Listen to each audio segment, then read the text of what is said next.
Amém, amém, amém. Ô palavra abençoada, né?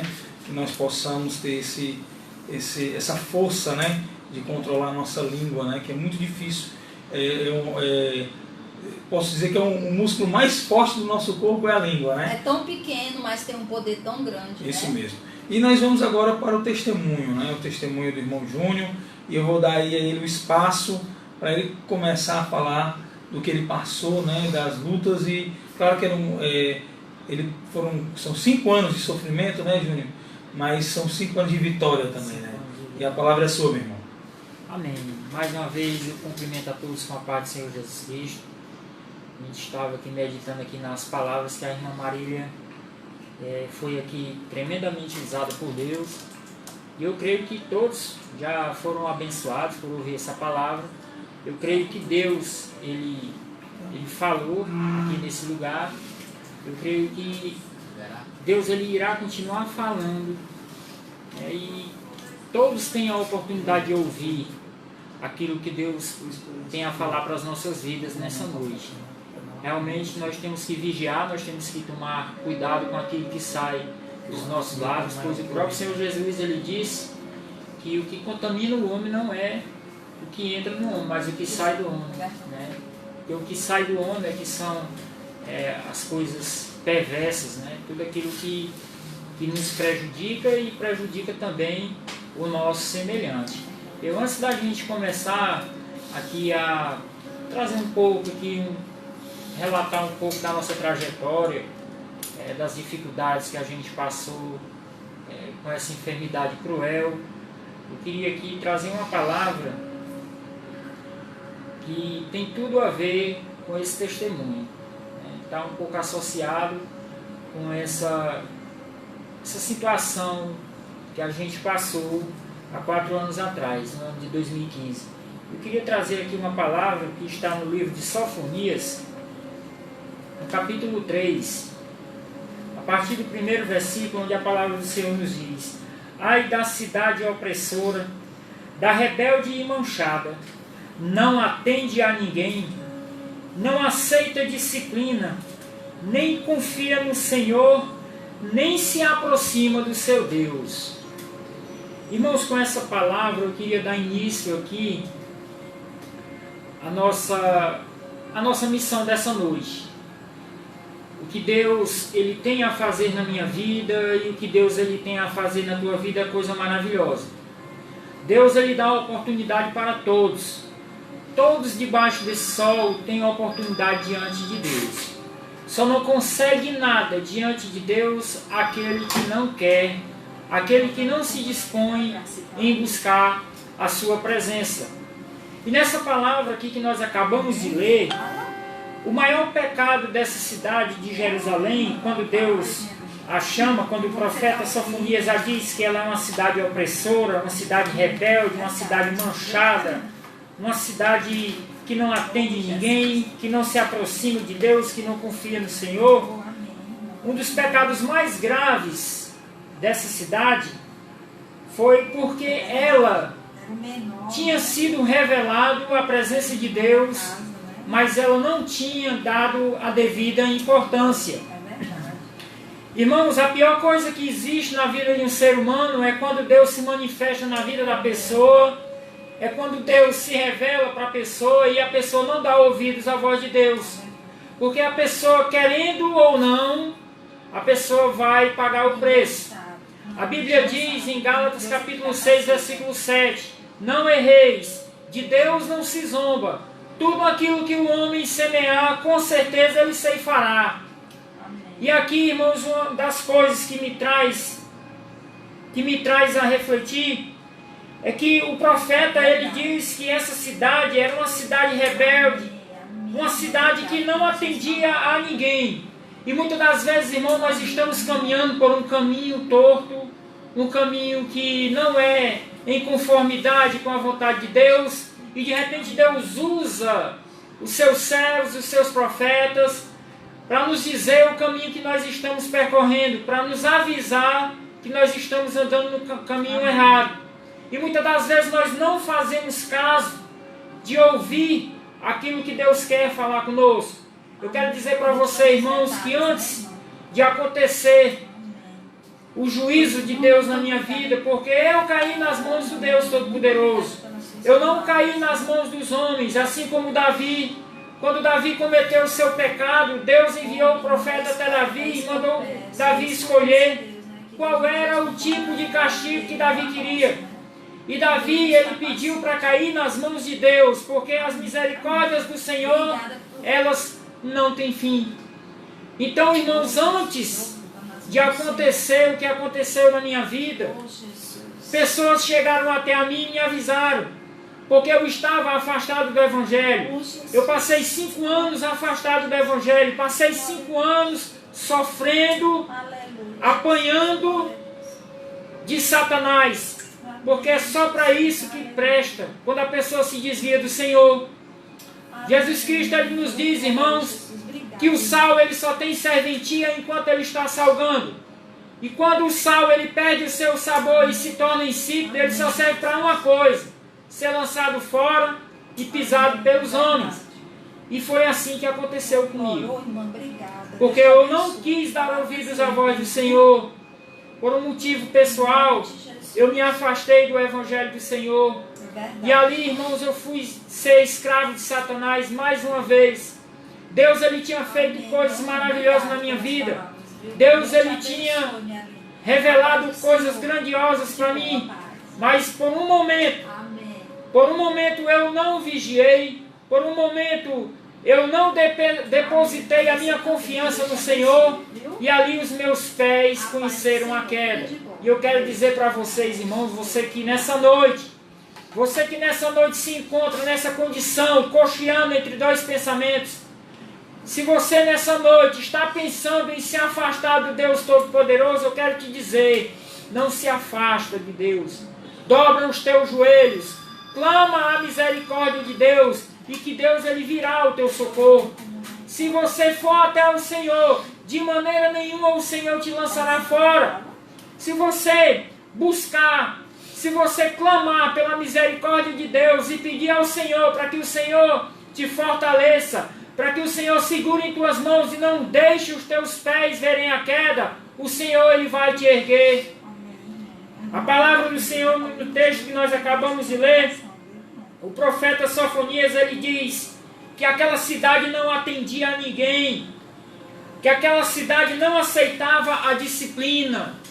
A palavra de Deus diz no Provérbios capítulo 15, versículo 32, quem despreza a disciplina, despreza a si mesmo. O que aceita a repreensão, adquire entendimento. Muitas das vezes, irmãos, nós estamos passando por alguma situação e que ali Deus ele envia a sua disciplina, porque a Bíblia diz que o pai ele castiga o filho porque ele ama. E se nós somos filhos de Deus, nós também somos disciplinados por Deus. Deus ele quer disciplinar o seu povo para colocar o seu povo no caminho certo. Muitas das vezes, irmãos, a disciplina ela dói. Eu não estou dizendo aqui, não estou sendo hipócrita em dizer para vocês que é fácil, não é fácil.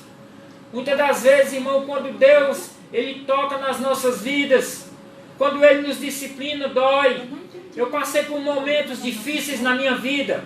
No ano de 2015, eu estava com o Zika vírus, eu fui acometido pelo Zika vírus.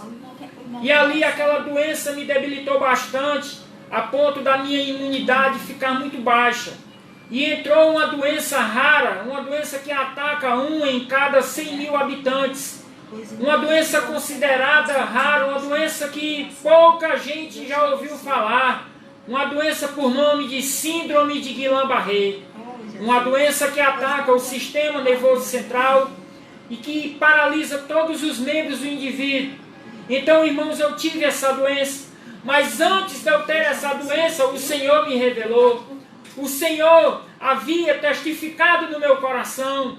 Muitas das vezes, quando eu estava ali na orgia, quando eu estava ali na bebedice, o Senhor tocava no meu coração e eu me afastava da turma com que eu estava me relacionando e eu começava a chorar.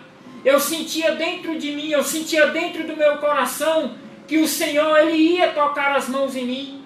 Eu sentia que algo ia acontecer comigo.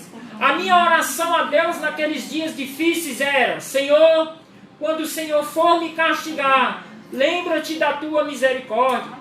A mesma oração que o rei Davi fazia, era a mesma oração que eu fazia, baseado nesse salmo. Quando eu ia orar, eu pedia ao Senhor: Senhor, na hora que o Senhor for pesar tuas mãos sobre mim, usa da tua misericórdia. E ali, certo dia, o Senhor usou a sua serva, usou uma serva de Deus para me avisar. E essa serva de Deus chegou até mim e disse: olha, Júnior, Deus tem me revelado, Deus tem me mostrado que vai te colocar no leito, e que tu se conserte diante de Deus, porque Deus ele vai pesar as mãos sobre ti, mas a enfermidade que ele vai colocar em ti não vai ser para a morte, mas vai ser para a glória dele. E ali, irmãos, no dia 15 de junho de 2015, eu fui dormir e pela madrugada eu me acordei com mal-estar, eu me acordei com a mão formigando, eu me acordei com a minha face completamente dormente. Eu pensava que estava tendo ali um início de uma paralisia facial ou de um início de um AVC. E no outro dia, na segunda-feira, isso foi no domingo pela madrugada, quando foi na segunda-feira, eu fui trabalhar e não consegui trabalhar. Eu voltei para casa porque não tinha forças nem para ficar de pé. Passei o dia acamado, passei o dia deitado, sem me alimentar com nada.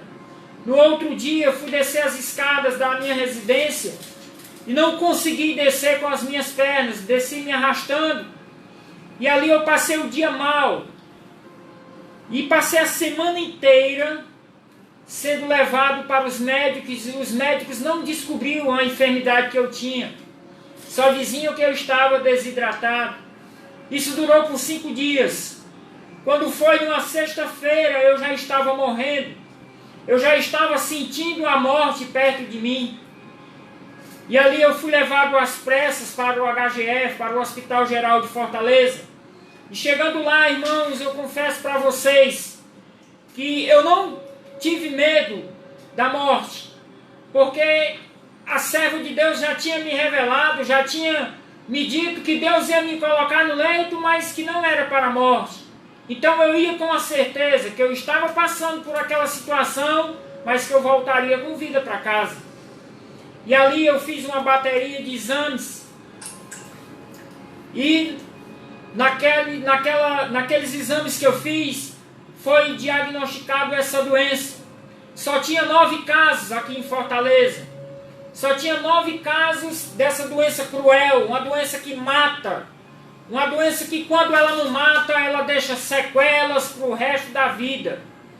E ali eu fui submetido ali a sedativos, eu fui sedado. E eu confesso para vocês, irmãos, abro o meu coração para vocês aqui nessa noite. Os 15 dias que eu passei no coma mais profundo, eu andei por lugares, eu vi pessoas, eu tive experiências que ser humano nenhum, eu acredito que são experiências pessoais. A medicina chama essa experiência de EQM, que é a experiência quase morte. Então ali eu tive experiências de outro mundo, confesso para vocês. E ali eu ouvi coisas, que eu não tenho palavras para descrever. É como o apóstolo Paulo que também teve, há quem diga que teve essa mesma experiência quando ele foi apedrejado, que ele disse que foi até o 3º céu, que lá ouviu palavras inefáveis, que ao homem não era lícito falar. Então assim, irmãos, eu tive algumas experiências espirituais também.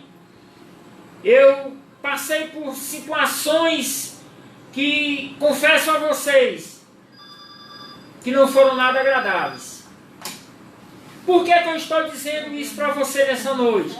Por que eu estou compartilhando isso com você, meu amado ouvinte, nessa noite? Porque Deus me mostrou o caminho que eu estava percorrendo. Deus ele me mostrou que da maneira que eu estava percorrendo, eu não ia alcançar o gozo celestial. Eu não ia alcançar ali a minha salvação.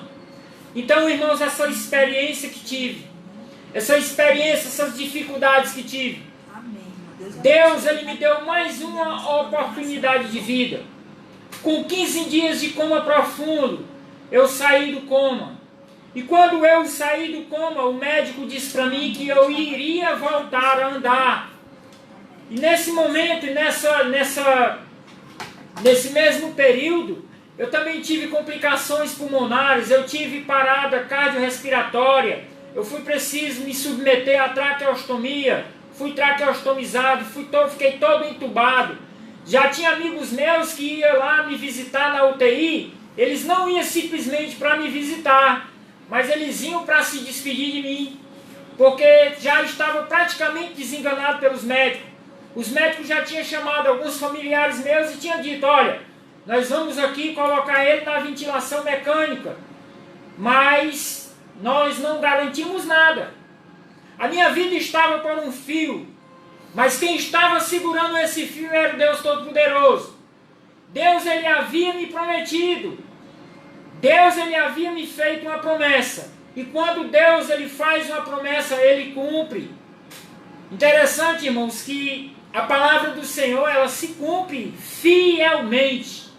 A palavra de Deus diz que Deus, Ele não fará coisa alguma sem antes revelar aos seus servos e aos seus profetas. Eu passei por toda essa dificuldade. O médico chegou para mim e eu perguntei ao médico, doutor, eu vou voltar a andar novamente? Porque eu estava completamente paralisado, do pescoço para baixo, eu não mexia com nada. Eu não tinha força, irmãos, para segurar nem sequer um copo descartável como esse. Eu não tinha forças para nem sequer tomar um copo com água. Tudo era pelas mãos das pessoas. E eu perguntei ao médico se eu iria voltar a andar novamente. O médico olhou para mim e disse, você vai voltar a andar daqui a 1 ano. Daqui a 1 ano seus movimentos vão começar novamente. E ali, de certa forma, aquilo me entristecia, porque um camarada como eu, acostumado a trabalhar, acostumado a jogar bola, acostumado a subir serras, fazendo trilhas, quem me conhece, quem convive comigo, sabia que eu era assim, que eu era muito elétrico. E ali, de repente, eu me encontrar naquela situação, completamente paralisado. Aquilo ali, para mim, irmão, eu confesso para vocês que por um momento eu desejei a morte. Eu pedi ao Senhor por muitas noites, por muitas madrugadas, sentindo dores terríveis, sentindo falta de ar, porque não estava respirando normalmente. E ali eu dizia para o Senhor, Senhor, me leva porque as noites são longas e as dores são imensas. Eu sofri muito, irmãos, que até hoje, quando eu me lembro, eu louvo e engrandeço ao Senhor, porque de onde eu estou hoje, o Senhor me tirou daquela situação. E ali o médico disse que eu iria voltar a andar com 1 ano. E eu saí de lá, irmão, completamente paralisado, numa cadeira de rodas. E ali eu fiquei nas mãos das pessoas, dependendo de tudo, até para tomar um copo com água. E de repente, um irmão chegou para mim e disse, Júnior, já está bom de você sair dessa cadeira de roda. Eu estava com aproximadamente uns 16 dias que eu tinha saído de alta. E eu tinha um retorno com 1 mês. E ali eu disse para ele, não, mas o médico disse que eu iria voltar a andar com 1 ano. Aí disse, rapaz, mas está bom de tu sair dessa cadeira de roda. Eu vou trazer um par de moletas para ti. E ali, irmãos, eu me apeguei naquela confiança daquele irmão. Eu digo, pois traga um par de moletas. E com menos de 1 mês, para quem iria andar com 1 ano, com menos de 1 mês, eu comecei a dar os meus primeiros passos na muleta. E quando eu cheguei no meu retorno no hospital, quando o médico olhou para mim, o médico não acreditou.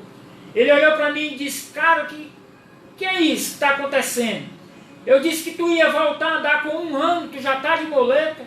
Eu olhei para ele e disse, o senhor falou, mas o meu Deus disse que eu iria voltar a andar em menos tempo. E ali, irmãos, eu fui passando por fisioterapia, sessões de fisioterapias. E hoje eu me encontro ainda com uma sequela. Mas eu confesso para você, eu quero dizer para você nessa noite, você que tem algum tipo de dificuldade, você que tem algum problema de enfermidade, a minha deficiência, a minha sequela que eu fiquei hoje, não me impede de maneira nenhuma de glorificar e de exaltar o meu Deus. Essa dificuldade que eu estou aqui com ela hoje, ela não me impede de fazer a obra do Senhor. Ela não me impede de anunciar o quanto Deus é bom. Essa dificuldade que eu tenho hoje, ela jamais foi empecilho para mim dizer o quanto Deus é amoroso, o quanto Deus é misericordioso. Então nessa noite eu quero dizer para você, meu amado, minha amada que me escuta, nunca, em hipótese nenhuma, você pode até fraquejar, você pode até aqui e acolá, você querer cochear entre dois pensamentos, mas nunca, jamais se aparte de Deus, jamais se afaste da presença do Senhor, porque Deus, Ele te ama. Deus, Ele tem algo maravilhoso a fazer na minha e na tua vida. Deus, Ele tem feito coisas grandiosas na minha vida. Esse processo todo que eu passei, esse problema todo que eu passei com essa enfermidade, eu tenho vivido milagres de Deus. Eu tenho visto a mão de Deus sobre a minha vida. Eu tenho visto o Senhor suprindo todas as minhas necessidades. Mas, porque eu me disponho em buscar a sua presença, e eu te encorajo nessa noite a você a buscar a presença de Deus. Eu te encorajo nessa noite a você fazer uma aliança com Deus. Deus, Ele tem uma aliança com você. Deus, Ele quer que você se aproxime dEle. Deus, Ele te criou para se relacionar contigo. Então nessa noite, você que se encontra fraco, aonde você estiver, se você estiver na sua casa ou no seu trabalho, dobra os teus joelhos e clama a misericórdia de Deus na tua vida. A palavra de Deus diz em João, no capítulo 6, versículo 37, todo aquele que o Pai me dá virá a mim, e aquele que vem a mim, de maneira nenhuma eu o lançarei fora. Se você for até Jesus nessa noite, se você se dispor em buscar a presença de Deus nessa noite, o Senhor, Ele vai se revelar a você. E Deus, Ele em hipótese nenhuma, Ele vai virar as costas para você. Deus, Ele é a pessoa mais interessada em te ver sorrir. Deus, Ele quer te ver feliz. Deus, Ele não quer que você ande chorando pelos cantos da parede. Mas Deus, Ele quer que você erga os braços para o alto e diga o quanto Ele é bom e o quanto Ele é misericordioso. Então essas são as palavras que Deus, Ele colocou no meu coração nessa noite para compartilhar com você. A gente tem mais coisas para compartilhar, para repartir, mas a gente vai ter outras oportunidades. Deus, Ele tem sido fiel. Deus, Ele tem sido Deus zeloso com o seu povo. A igreja do Senhor, a igreja de Cristo, jamais deve retroagir. Nós somos soldados, fomos alistados para avançar, porque grande é a obra de Deus nessa terra. Grande é a obra que Deus tem a fazer nessa terra. E Deus, Ele conta comigo. Deus, Ele conta contigo para fazer essa obra. Então aqui, irmãos, eu agradeço essa oportunidade. Eu agradeço em primeiro lugar a Deus, porque se não fosse Deus, aqui eu não estaria. Se não fossem as misericórdias do Senhor, eu já teria perecido. Então aqui, irmão Marciano, eu quero agradecer também a oportunidade a você que nos fez o convite, a irmã Marília também, o nosso querido ali operador, irmão Júnior, também que está aqui fazendo parte aqui dessa programação. E vamos continuar firmes e fortes, porque o nosso trabalho não é vão no Senhor. Amém? Que Deus nos abençoe em nome do Senhor Jesus. Amém. E próximo ano aí vamos trazer o Júnior para terminar a segunda parte aí do seu testemunho, viu, Júnior? Amém. Vamos combinar aí o dia. E eu queria encerrar a transmissão ao vivo. Não estou encerrando o programa. Estou encerrando a transmissão ao vivo. Foi a nossa primeira transmissão ao vivo. Quero agradecer a todos. Então, se você que está ouvindo o rádio, é só me procurar lá no Facebook, Marciano Prado. Você me procura lá no Facebook, Marciano Prado, e nós vamos, de vez em quando, a gente vai colocar essa transmissão ao vivo, para as pessoas nos verem pessoalmente. Eu queria também avisar para todos os outros. Júnior, antes de ir qualquer coisa, Júnior, você quer deixar o telefone de contato? Se algum pastor, algum círculo de oração quiser que você vá contar o seu testemunho, porque eu quero deixar claro que ele foi um dos poucos sobreviventes da doença Guillain-Barré, né? Síndrome de Guillain-Barré. Síndrome de Guillain-Barré. Se você pôr na internet, você vai ver que é um atestado de morte, né? É uma certidão de morte, né? E no caso do Júnior, não. Na verdade, fez foi trazê-lo à vida novamente. Marciano, Né? Porque ele... interessante, eu queria só dizer que o milagre, eu queria dizer para quem está ouvindo, o seu milagre é do tamanho da sua fé. Então, o milagre que aconteceu na vida do Júnior foi proporcional à fé dele. Vamos botar o pessoal da Porque transmissão Deus para ver a fiel. Marília também, Oi, né? gente! Porque Deus é fiel, né? Então, o milagre do Júnior foi proporcional à fé dele. E quem está nos ouvindo, que você tenha a sua fé fortalecida, para que o seu milagre possa acontecer. Amém, amém, amém. Tem alguém que pediu? Eu vou encerrar aqui a transmissão ao vivo. Muito obrigado a todos e até quinta-feira, se Deus quiser. Mas